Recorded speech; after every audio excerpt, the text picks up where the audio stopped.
10 de la mañana con 32 minutos, estamos contigo Puebla. Soy Luis Fernando Soto, muchas gracias por seguir en sintonía con nosotros. También encuéntranos en internet www.abcradiopuebla.com.mx, ahí nos podemos saludar a través del Ustream.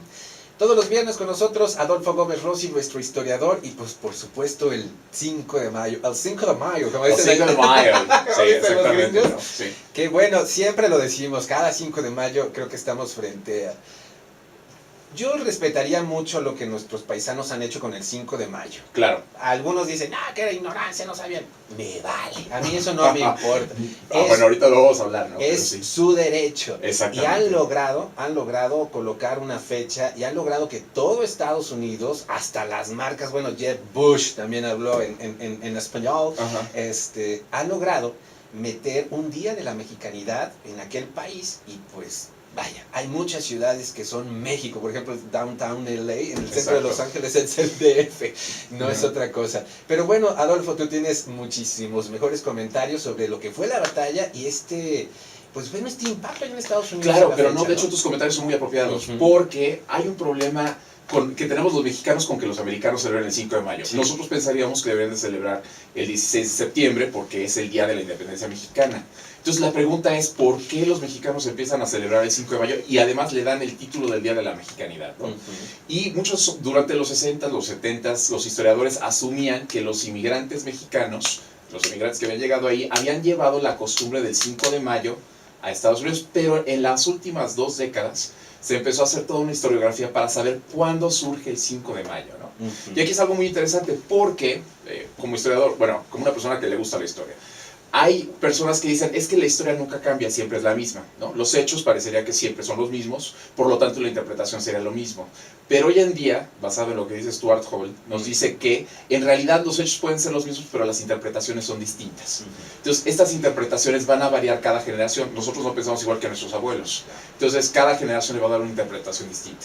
Y lo que empezaron a ver los historiadores fue que el 5 de mayo tuvo una interpretación interesante para los mexicanos que ya vivían en Estados Unidos. Recordemos que en 1848, con el Tratado de Guadalupe Hidalgo, México pierde las provincias de California, Arizona, Nuevo México y reconoce la anexión de Texas a Estados Unidos. Dentro de estos territorios vivían más o menos 7,500 mexicanos.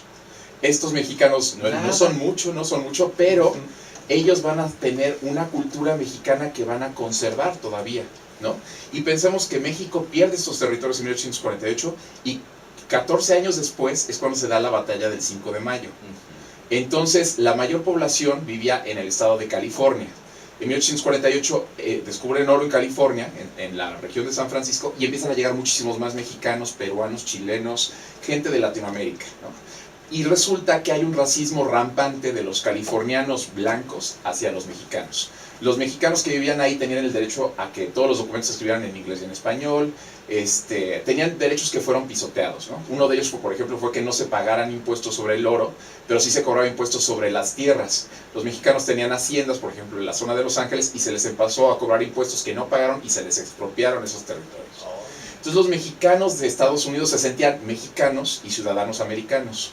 Y no se identificaban mucho con el México de Santana, ¿no? Con ese México que era corrupto, que la Ciudad de México estaba lejísimos. Pero de repente, el 5 de mayo de 1862, escuchan que los mexicanos vencen a los franceses en Puebla, ¿no? Para ellos esto fue muy importante, porque había un grupo de mexicanos que querían regresar a México, ¿no? Que querían que los mexicanos volvieran a reconquistar estos territorios. Y una vez que los mexicanos vencen a los franceses, ellos sienten que van a poder volver a reconquistar aquellos territorios y regresarlos a México. Entonces para ellos es la fecha en la que sí se puede, ¿no? Sí se pudo que los mexicanos venzan a los franceses. La primera celebración del 5 de mayo en Estados Unidos se da el 27 de mayo de 1862 en California.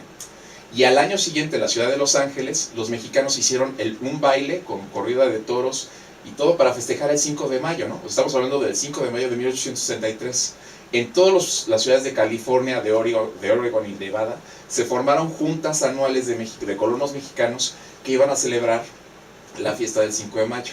Entonces podemos ver aquí que no solamente es una fiesta mexicana, sino que es la primera fiesta que organizan los mexicanos que viven en Estados Unidos para conmemorar una batalla en contra de los franceses, ¿no? Entonces no es una fiesta mexicana para ellos, es una fiesta mexicoamericana.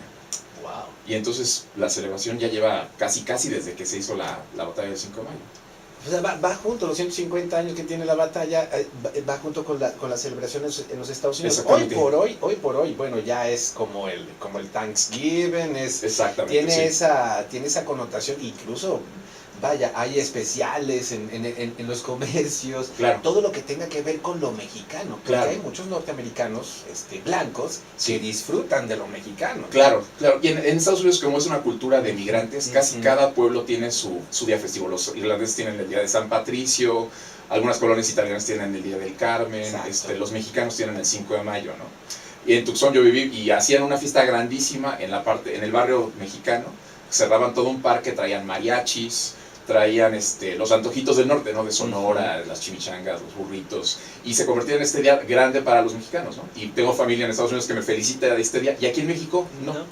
En Puebla sí, ¿no? Solamente en Puebla. Sí. Solamente en Puebla. Incluso le decía a mis amigos de la Ciudad de México, aquí es todo un acontecimiento, aquí no hay clases y hay desfile. Claro, exacto, se parte la ciudad a la mitad. Sí. Y fíjate, nada más aquí en la Ciudad de México la gente no sabe, aquí sí es una gran celebración.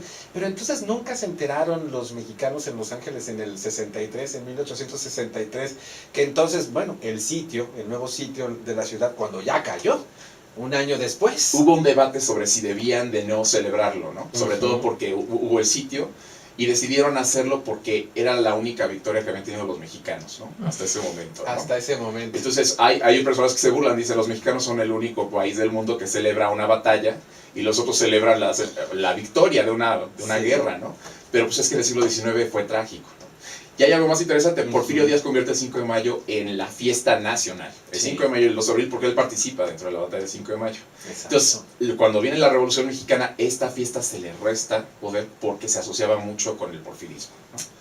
Mira. Entonces, también los mexicanos que emigran a Estados Unidos, que son porfiristas, llevan la tradición del 5 de mayo y reafirman la tradición que ya estaba ahí, ¿no? Y tienes razón, la historia, bueno, se repite, son distintas las interpretaciones. Y hoy al 5 de mayo también como fecha, pues bueno, estas nuevas administraciones como la han tomado, la han engrandecido y la han hecho más grande, ¿no? Mucho más fantástica que en otros años. Claro. Y pues ha servido hasta para promoción turística. Sí, exacto, ¿no? Hasta sacaron un carro alegórico donde sacaron todas las obras que se han hecho, exactamente, ¿no? Efectivamente. Adolfo Gómez Rossi, muchísimas gracias por este viernes de historia, y pues nos encontramos el próximo. Para la gente que quiera localizarte, que quiera proponerte temas, ¿hay alguna vía? Claro, sí, Twitter, @fofi5, o mi correo electrónico que me pueden encontrar ahí para Facebook es fofi-gómez-r@hotmail.com. Muchísimas gracias, Adolfo Gómez Rossi. Nos vemos el viernes que entra. Vamos a hacer una pausa y regresamos con más aquí en Contigo Puebla.